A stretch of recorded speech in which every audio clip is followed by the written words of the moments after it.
Just a second there.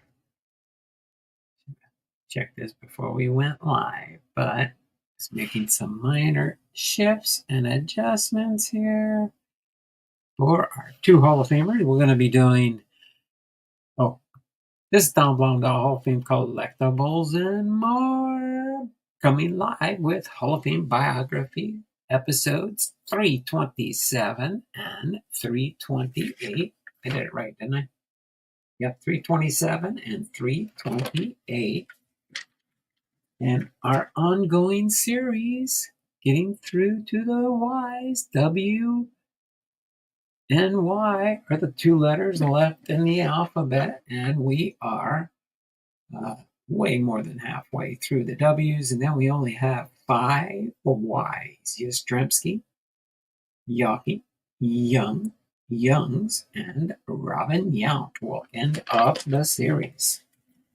Of course, we do have new up-and-coming Hall of Famers that will be coming out in 2025. And then when they come in, we'll be doing their biographies in the subsequent episodes. And I will be squeezing them into the alphabetical list when I get ready to make sure we didn't miss any Hall of Fame. But to the best of my knowledge, we've been doing good so far. Let me do a real quick catch up on the chat here and get everybody live and rocking and rolling. God is Great was in first at 146. 147. He said, hello, Don. And then hello, everyone. 147. 147. He said, hashtag, please don't forget to Shohei Ohtani. Strike the like button. There we go. Bernie H was in at 155. Hey, Donald and Titus. Thumb up. Space Case Collectibles is here. Hello, Bernie H. God is great. God is great. Boom Slang's in the house. Boom Slang, you were not here yesterday. So I need to know what's your favorite team there, Boom Slang. You are not on my list here.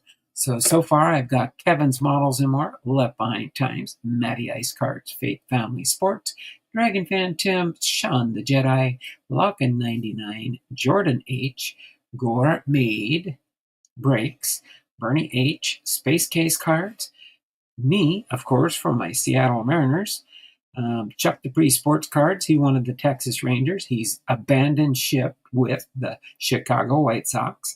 Then Jays Mix, Toronto Blue Jays, and God is Great. Currently, we'll have Shohei Ohtani duplicates, along with, if by the time we get ready to start, he might have the Los Angeles Dodgers, unless somebody else claims them. Okay, so Boom Slang, Yankees all the way. Well, maybe next year. Unfortunately, how about an alternative there? The New York Yankees are already spoken for by Jordan H. That's Robert Humphreys. Him and his son are Patreons on my channel, and so do you have a backup there, maybe, Boom Slang? I mean, I'd love to give you the Yankees, but Jordan H has got the New York Yankees.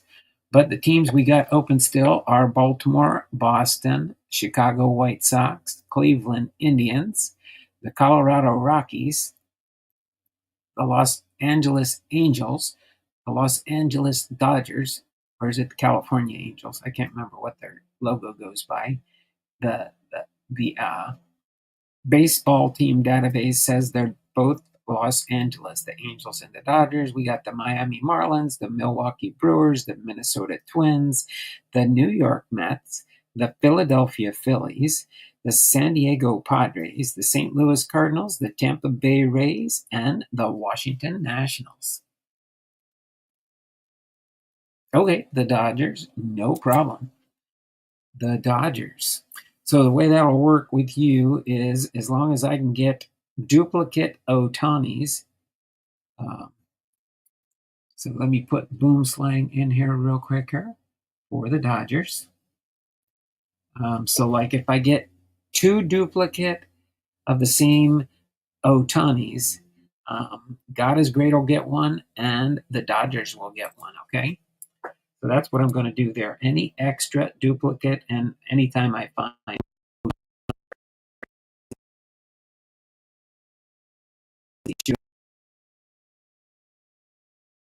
any.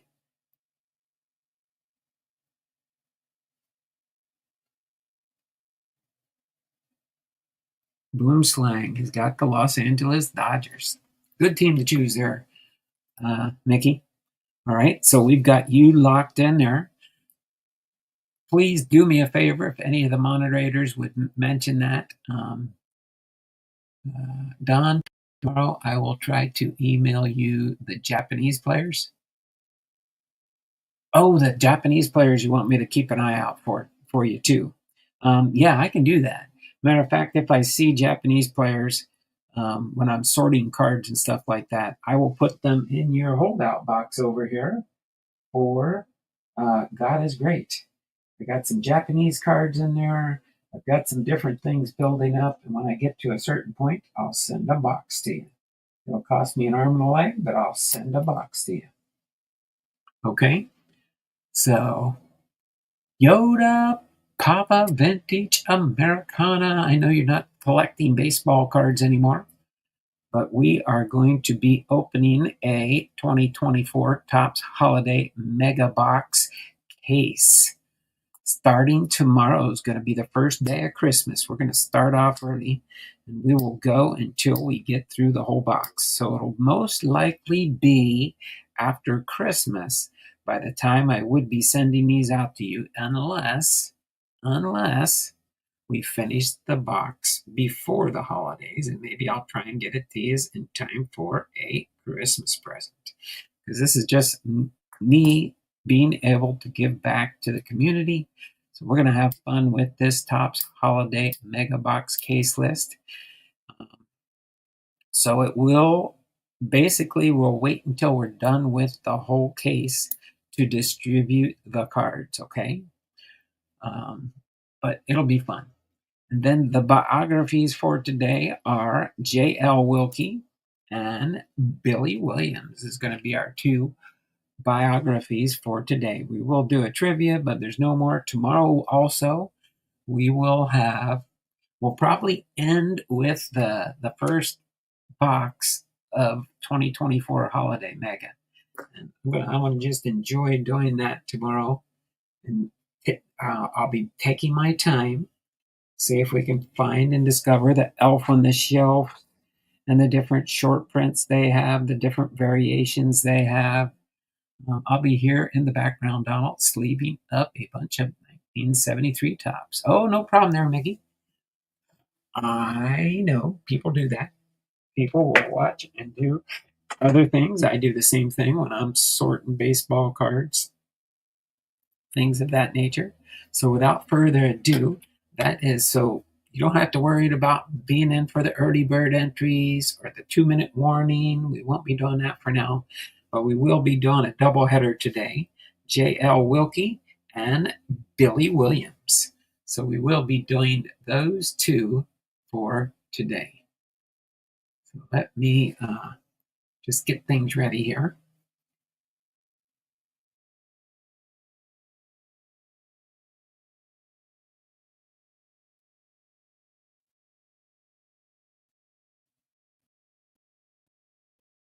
Up here, but we will go. So Boomslang, you're locked in with the Dodgers. While I'm waiting my computer to catch up here, Kevin's models and more. He has the Arizona Diamondbacks. Left Behind Times. Blake has the Atlanta Braves. Matty Ice Cards has the Chicago Cubs. Faith Family in Sports has the Reds. Dragon Tim has the Tigers. Sean the Jedi has the Houston Astros. Locke 99 has the Royals. The Los Angeles Dodgers is Boomslang. The New York Yankees is Jordan H.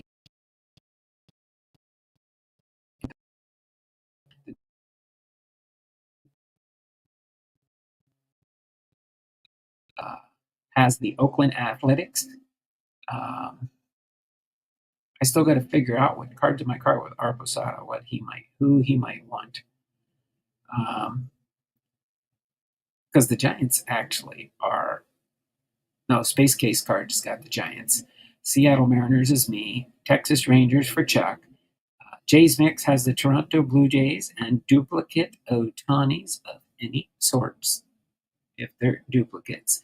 So again, I'll be looking to just mainly put together the base set. I don't think I'll be able to go any sub. I don't think they have insert cards per se. It's just variation cards of the holidays, as far as I know. I think they have relic cards. Let me correct that. They do have relic cards. So we'll see if we get any duplicate relics and ornaments, things of that nature. As long as I get my set of ornaments, I've got all the ornaments, I think, from 2020 through 2024. So that's pretty much what I'll be doing there. So let me see here. Let me get in here to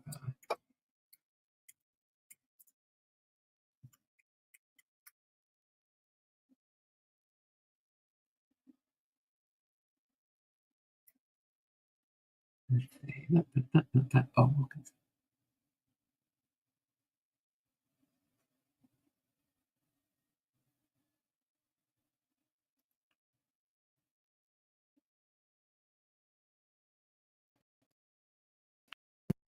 it's pretty easy.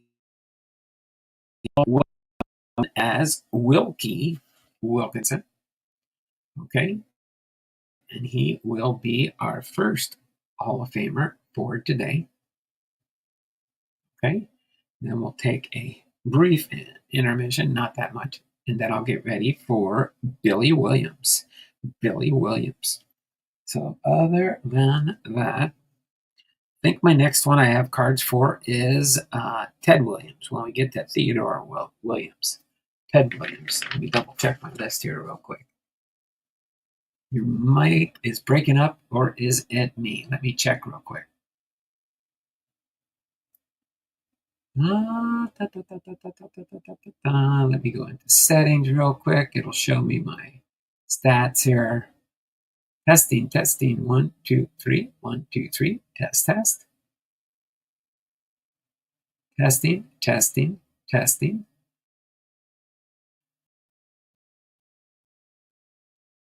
In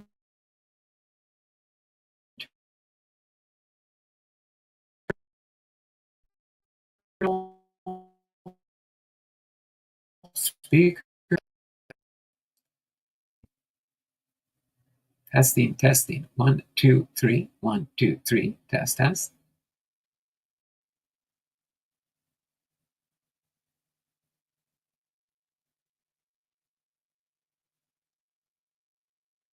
Okay. Testing, testing, testing. 1, 2, 3. Is that a little bit better now? It should be working.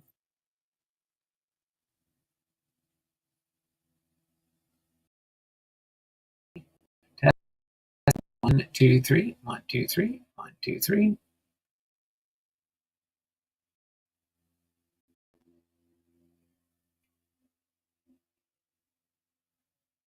There will be hot dogs and milkshakes walking across the stream while we all run out to the concession stand. Oh, Mickey, Mickey, Mickey, Mickey. Let me see. Yeah, Theodore, Ted Williams.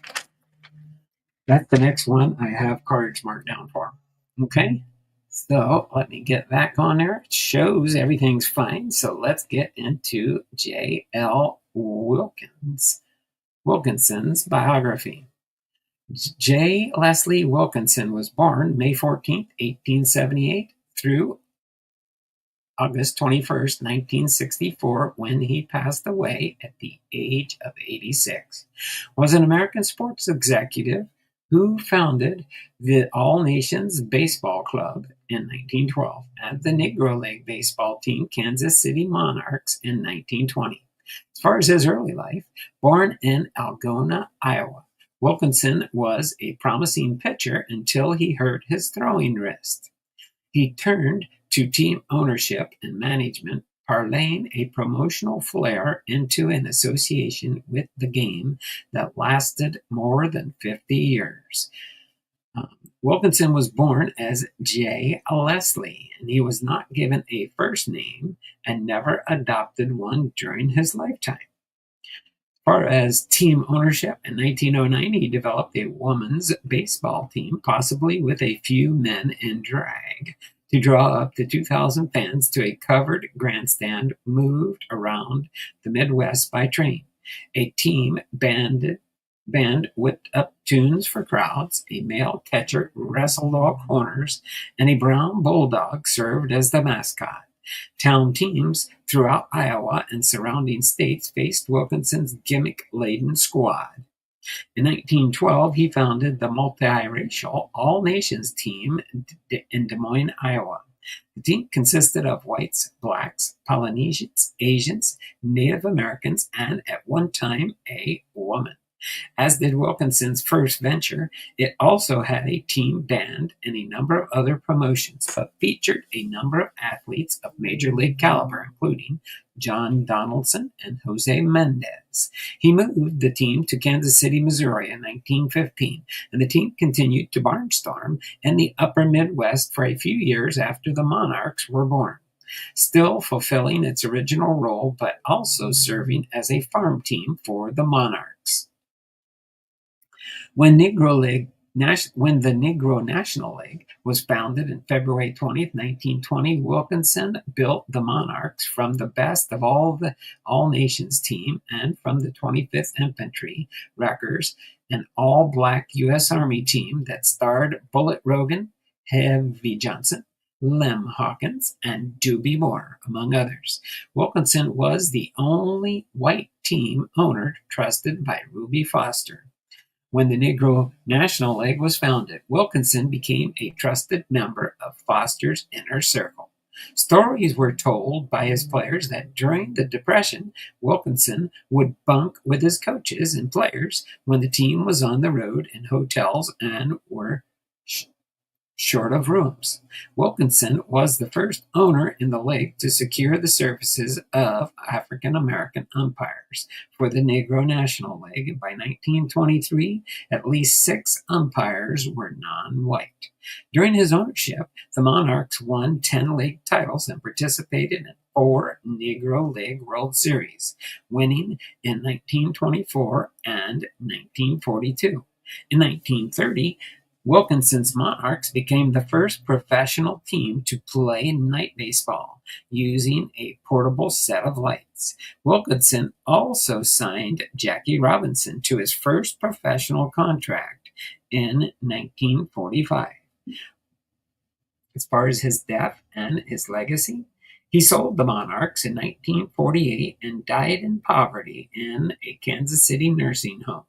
Wilkie, as he was affectionately known to players, sports writers, and fans, was elected to the Baseball Hall of Fame in 2006. So that's the short but sweet biography for J. L. Wilkinson. Again, Wilkinson was an owner. He was born May 14th, 1878 in Algona, Iowa, the United States, and died August 21st, 1964 at the age of 86 in Kansas City, Missouri in the United States. He batted unknown. I don't think he was ever a baseball player, and he threw unknown also. The teams he was an owner or managed were the All Nations in 1912 to 17 and the Kansas City Monarchs in 1920 to 1948. His career highlights and awards: he served as secretary of the Negro National League. His Monarchs team won 10 league pennants and 2 Black World Series championships. He organized the first night game in baseball history, played on April 29, 1930, and signed Jackie Robinson in 1945. Again, he's a member of the National Baseball Hall of Fame, was inducted in 2006. The election method was the Committee on African American Baseball. So there you have it, J. J.L. Wilkinson is our first biography for this doubleheader today. Let me put J.L. Wilkinson off to the side here. I'll put him back in my binder. And next up we got is Billy Williams. Billy Williams is our next biography.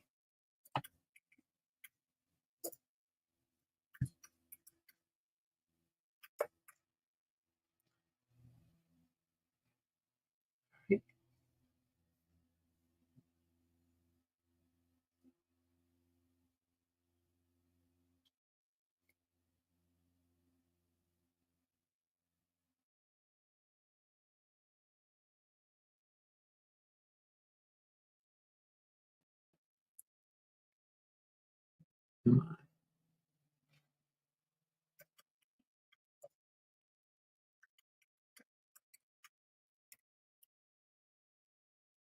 Get a sip of water real quick while my computer decides what it's doing. There we go.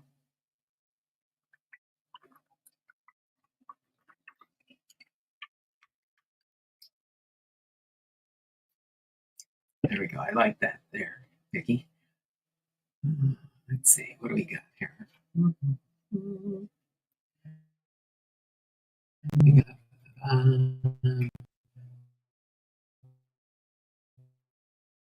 fire starter. Say it on air. Good evening and God bless all. All right, first fire starter breaks. How are you doing today? Right, still looking for some of my old time regulars to show up. Fire starter breaks. What's your favorite team, brother? Anyone else? Chuck was here. Space Case Collectibles. Space Case Cards. Chuck here. Boomslang. I got everybody so far that's here right now. Fire starter breaks. What's your favorite team?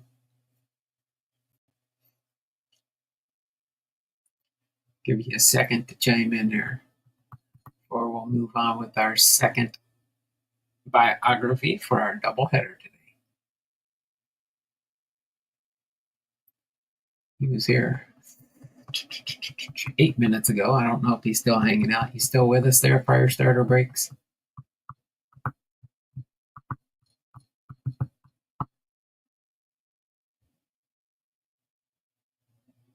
Okay, give him less than a minute. 2:26, we're going to move on. Must have just chimed in and gave me a thumbs up. While we're waiting real quick, let me do a refresh. See how many thumbs up we got here. Okay. Get ready for Billy Williams here in just a second.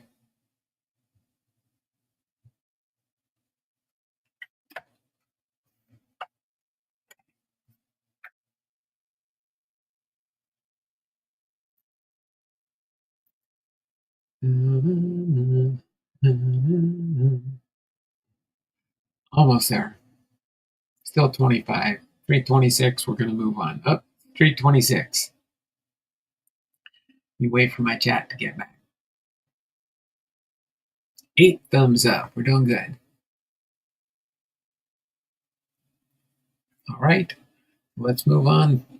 Our starter breaks must just stop in and said a quick hello. All right. So let's get here. Get that out of the way. And let's move on to Billy Williams. All right.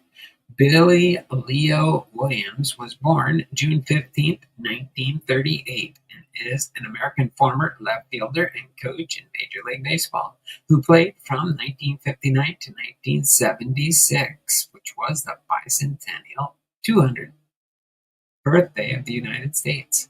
Williams was named the 1961 National League Rookie of the Year after hitting 25 home runs with 86 runs batted in, a model of consistent production. He went on to provide the Cubs with at least 20 home runs and 80 RBIs every year through 1973, batting over 300. hitting 30 home runs and scoring 100 runs 5 times each. Along with Ernie Banks, Ron Santo, Williams was one of the central figures in improving the Cubs' fortunes in the late 1960s after the club had spent 20 years in the bottom half of the league standings. His 853 RBIs and 2,799 total bases in the 1960s were the most by any left-handed hitter in the major leagues. Okay. Dun, dun, dun, dun. All right, let's continue on here. In 1970, Williams was the runner-up for voting in the National League Most Valuable Player award after leading the major leagues with 137 runs, 205 hits, and 373 total bases, also hitting 42 home runs with 129 RBIs, all career highs except his run total. Each remains the team record for the left-handed hitters.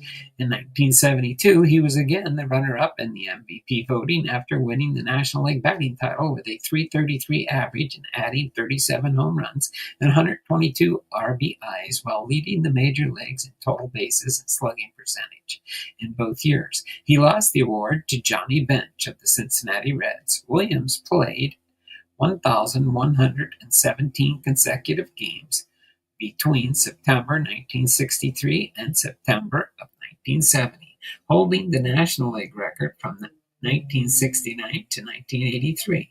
He was traded to the Oakland Athletics after the 1974 season, becoming a designated hitter in the American League, and contributed 23 home runs and 81 RBIs to finally reach the postseason as the team won their 5th consecutive division title. When he retired, Williams' 426 career home runs and 4,599 total bases each ranked 8th in Major League history.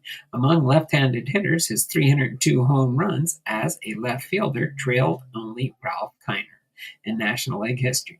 His 392 home runs, 2,510 hits, 1,353 RBIs, and 4,262 total bases with the Cubs are all team records for left-handed hitters, as were his 402 doubles, until Mark Grace passed him in 1999. He led the National League left fielders in assists and double plays 4 times, and in putouts and fielding percentage 3 times each. At the end of his career, he ranked 5th in National League history in games in left field with 1,737, and 4th in fielding percentage with 974, 6th in putouts 2,811, and total chances 3,005, and 9th in assists with 116 in the National League after 1900.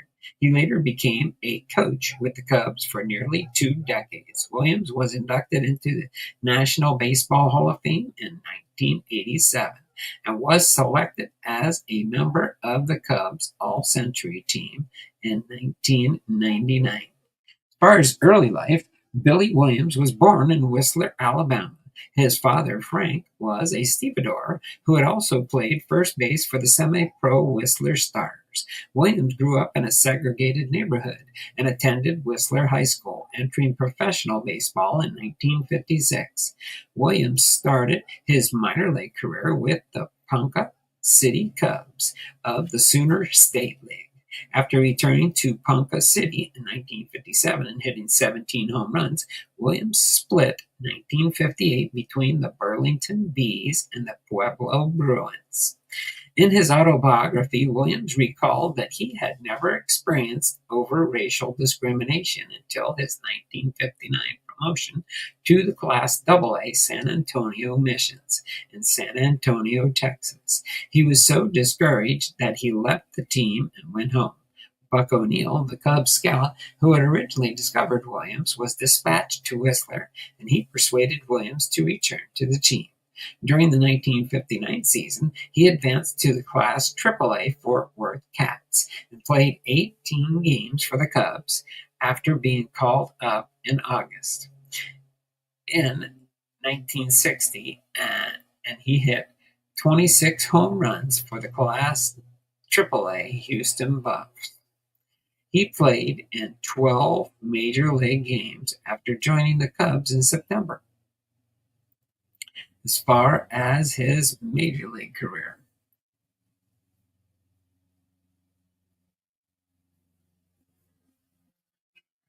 get a sip of water real quick here, and we'll continue on when he started with the Chicago Cubs.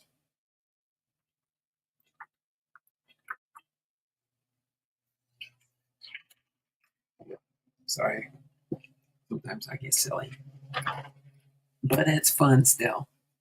All right. Williams joined the Chicago Cubs team that by the early 1960s featured stars such as Ernie Banks, Fergie Jenkins, and Ron Santo. Rogers Hornsby, winner of 7 National League batting titles, who by 1960 was serving as a scout and coach in the Cubs organization, predicted Williams would someday win a batting title. Williams debuted with the Cubs on August 6, 1959, in a 4-2 win over the Philadelphia Phillies. As an indication of the expectations placed him on, he batted third ahead of Banks. In his first plate appearance, he grounded out but drove in a run for his first RBI. Williams picked up his first 2 hits 3 days later after being moved up to second in the order, getting a pair of singles in a 10-inning 5-3 loss to the Pittsburgh Pirates. However, he never raised his average above 200 in 18 games, batting just 152, 5 for 33, and failing to drive in a run in his last 15 appearances. He returned to the Cubs in late September 1960 with decidedly better results. He raised his average as high as 368 with hits in his first 7 games before settling to a final 277 mark, and hit his first home run on October 1st, a 2-run shot off Stan Williams in a 14-inning 10-8 road win over the Los Angeles Dodgers. In 1961, Williams played in 146 games and was selected as the National League Rookie of the Year. That year, he hit 25 home runs and drove in 86 runs, batting 278 in 1962, 1964, and 1965. He was named a National League All-Star. On May 1st, 1964, Williams had an RBI single and then capped off a 10-run first inning with a grand slam in the Cubs' 11-3 road win over the Houston Colt 45s. The 5 RBI in 1 inning set a team record, and he won the National League Player of the Month award for May with a .455 average, 8 home runs, and 22 RBIs. Williams struggled defensively in the first few years of his career, leading the National League outfielders in errors as a rookie. By the mid-60s, his defense was no longer seen as a serious weakness. He returned to the All-Star game in 1968, 72, and 73. In each season from 1961 to 1973, Williams hit at least 20 home runs and drove in 84 more runs. His batting swing was smooth and efficient, with quick wrist action that allowed him to hit for both average and power despite his slender frame. Early in his career, this earned him the nickname Sweet Swinging Billy Williams, sometimes shortened to Sweet Williams or Sweet Billy. His nickname was later referenced in the subtitle of his autobiography, and he was also nicknamed Sweet Swinging Billy from Whistler, in reference to his birthplace in Alabama on July 17, 1966, in the second game of a road doubleheader against the St. Louis Cardinals. Williams hit for the cycle in the Cubs' 7-2 win, scoring after each hit, and it was the 7th cycle by a Cubs player, the first natural cycle, and the second by a left-handed hitter. On May 21st, 1968, he set a major league record by playing his 695th consecutive game in the outfield. On July 4th, In a 7-4 loss to the Phillies, he broke Phil Mickelson's team record of 205 home runs by a left-handed hitter. On August the 21st, in the second game of a doubleheader against the Atlanta Braves, he had a career-high 7 RBIs in the Cubs' 13-5 win. On September 10th, Williams had the only 3-run home run game of his career in an 8-1 win over the New York Mets. With the last coming off Nolan Ryan the previous day, he had 4 hits, including a double and a pair of home runs in a 10-3 win over the Phillies. The 5 home runs in consecutive games tied a major league record. On April 19, 1969, Williams had a career-high 4 doubles, tying another major league record in the Cubs' 11-3 win over the Phillies. On June 29th, in the second game of a doubleheader against the Cardinals, Williams played his 896th consecutive game, breaking Stan Musial's National League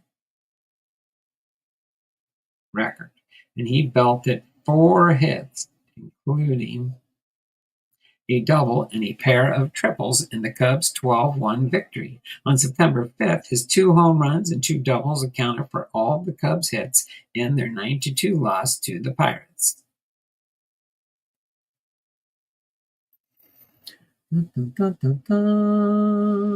Chuck Nasty Sports.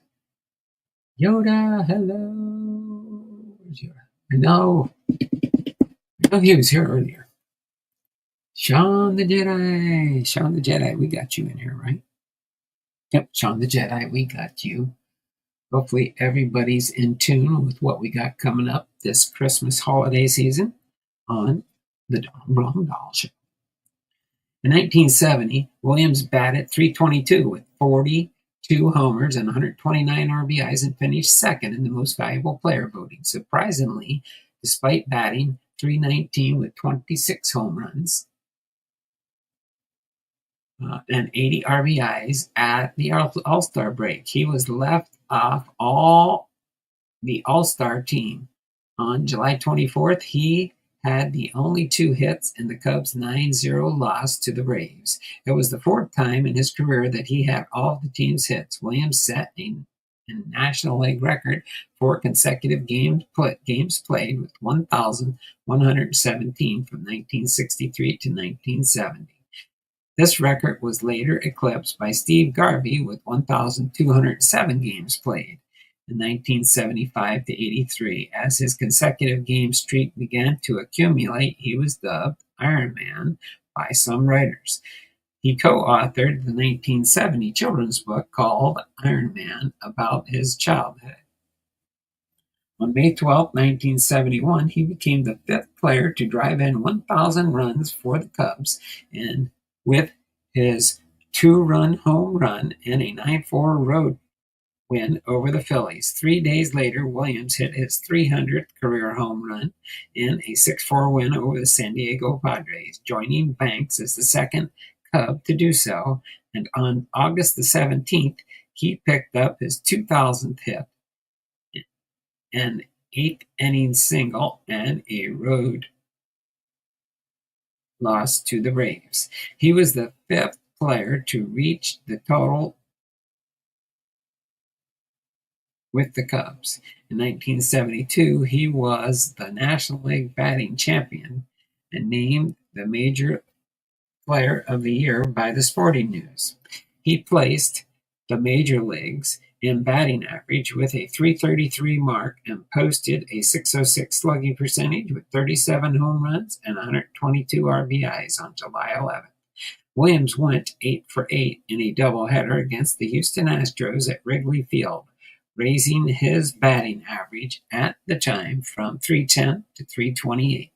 In August, he won his second and final National League Player of the Month award with a .438 average and 9 home runs and 29 RBIs. On August the 26th, he broke Stan Hack's team record of 2,193 hits by a left-handed hitter, tying his career high with 5 hits, including a pair of home runs and in a 10-inning, 10-9 win over the San Francisco Giants. For the second time, he was the MVP runner-up that year to Johnny Bench of the Cincinnati Reds. On June 5th, 1973, in an 8-3 road loss to the Braves, he became the fourth player to appear in 2,000 games with the Cubs. On August 15th, 1974,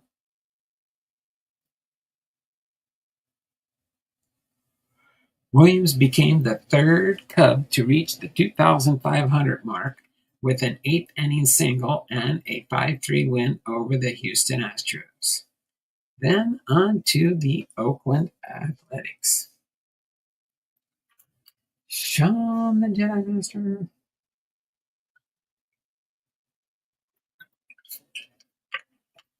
In case you're wondering about this list here, ask me any questions you want to in the chat. I'll explain it if you don't already know what's going on.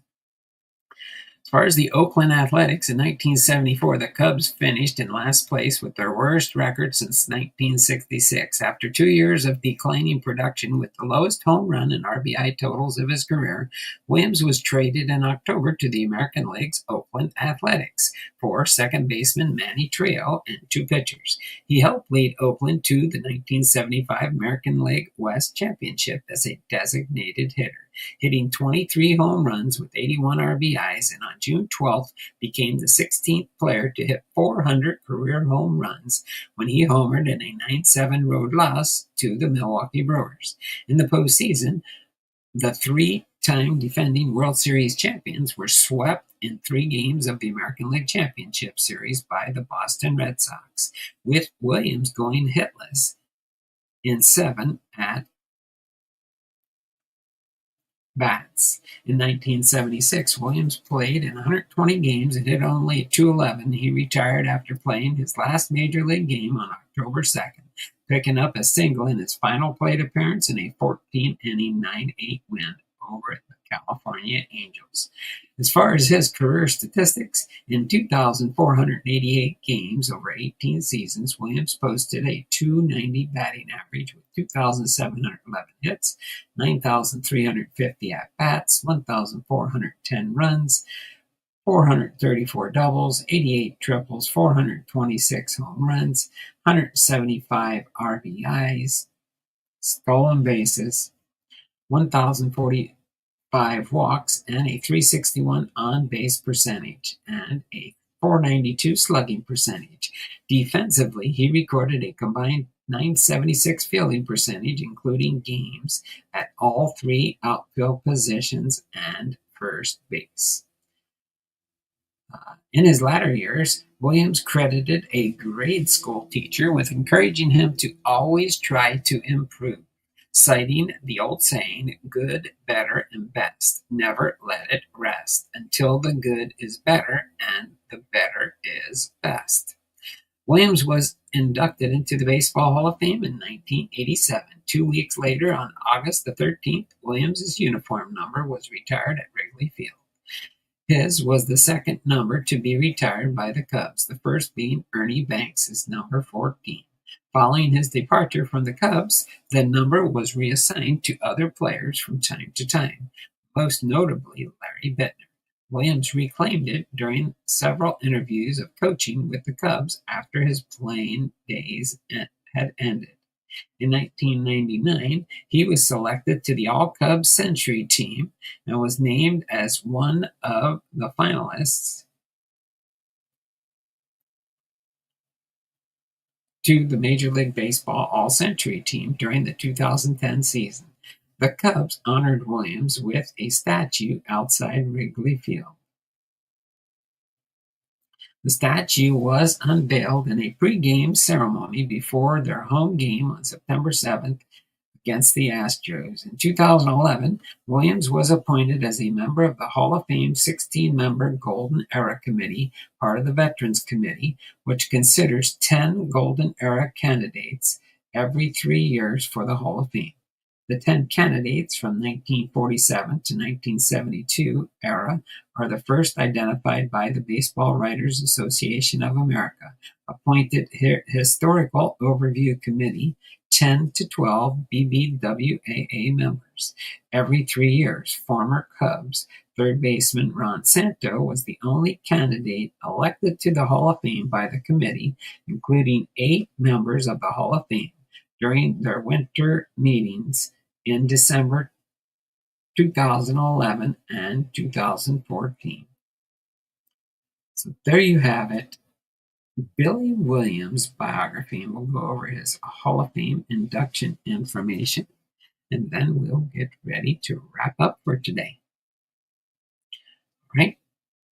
So, Billy Williams, again, was a left fielder born June 5th, 1938.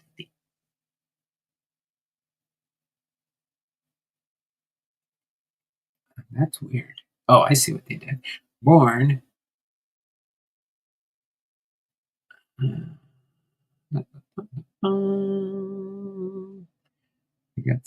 got a little error going on here. I'm trying to figure it out real quick.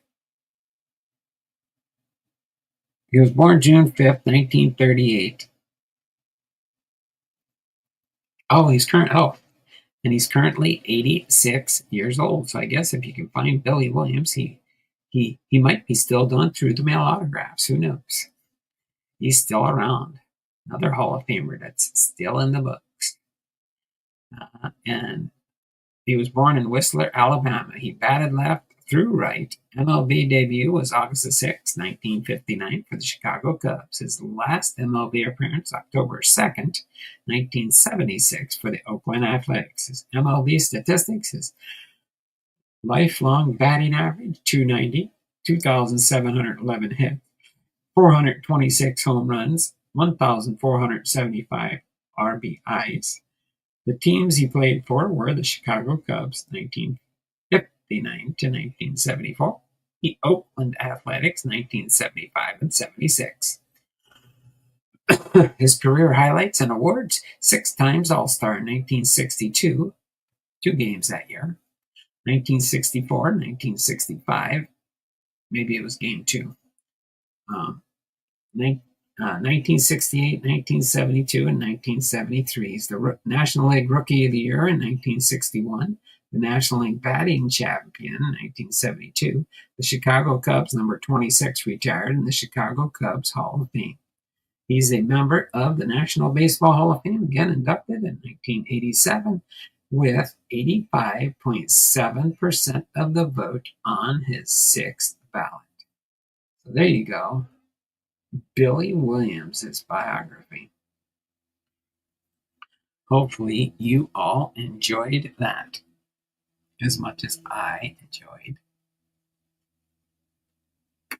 Firestarter. Is Firestarter in here? Firestarter back? Did he take off? I don't know. But we will find out. We're going to get ready to end today again. If you know of anybody that would like to get involved in this, have them show up on the live stream. I don't hunt people out. They have to be willing to come and support me. So far, we've got 1, 2, 3, 4, 5, 6, 7, 8, 9, 10, 11, 12, 13, 14, 15, 16. We got 15. We got half the teams are spoken for. Half the teams are spoken for. So we still have 15 open. We got 1, 2, 3, 4, 5, 6, 8, 9, 10, 11, 12, 13, 14, 15 teams open still.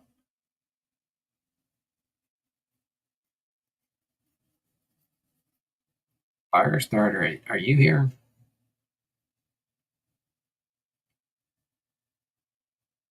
Firestarter breaks. Let me try and do it. Have a great evening, Donald, everybody. Another great biography stream as always. We'll be sending your Christmas card out at the beginning of December. No problem. Yep.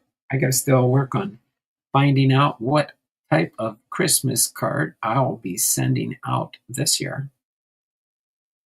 But it might be epic. We'll see. Right? So other than that, I'm going to go through my box and see who sent me Christmas cards last year from my massive mail out. I'm not going to do that big a mail out now. But I missed it yesterday. What's it for? Oh, Sean the Jedi? Oh, you're on here. You have the Houston Astros. That's you here. I'll bring it a little closer so you guys can see the list here. All right, you can see Sean the Jedi. I've got you marked down for the Houston Astros. Okay, I think Firestarter was in here, but I couldn't catch him to talk him and ask him a question. All right, so that goes through the Oakland A's, and then we got through the rest of the list here.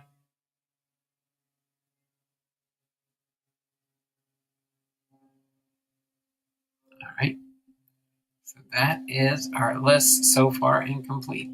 And if none of the other ones get spoken for, then it's free reign for me to do as needed or listing cards up on eBay. So this is just me giving back a little bit from my Facebook community that sent me this box and just sharing with my community that follows me. Oh, no problem. You're awesome there, Sean, the Jedi Master. I know you got that Houston Astros logo there, so that's why we got that. Let me just try one thing real quick. Where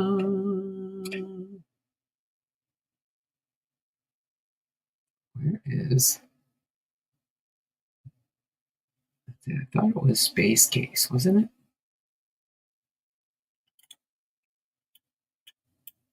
Yeah, Space Case. Space Case Collectibles. Let me try and do an ad.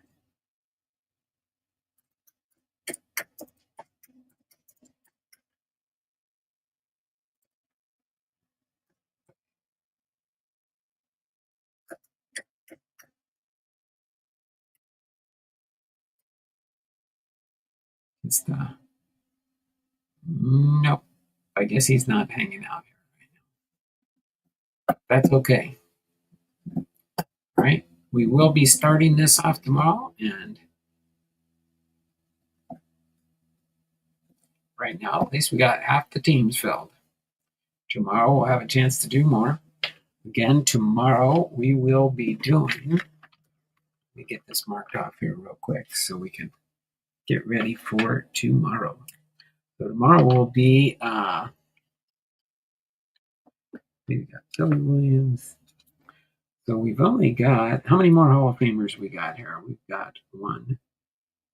So tomorrow will be Dick Williams.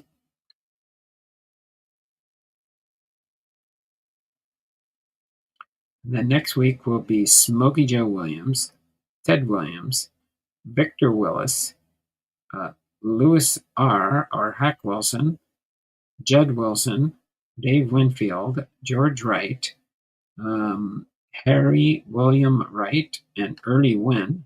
And then for the Ys, we'll have Yastrzemski, Yawkey, Youngs, and Robin Yount will be rounding up the series. So we've got what? 1, 2, 3, 4, 5, 6, 7, 8, 13, 14. 14 more episodes to finish off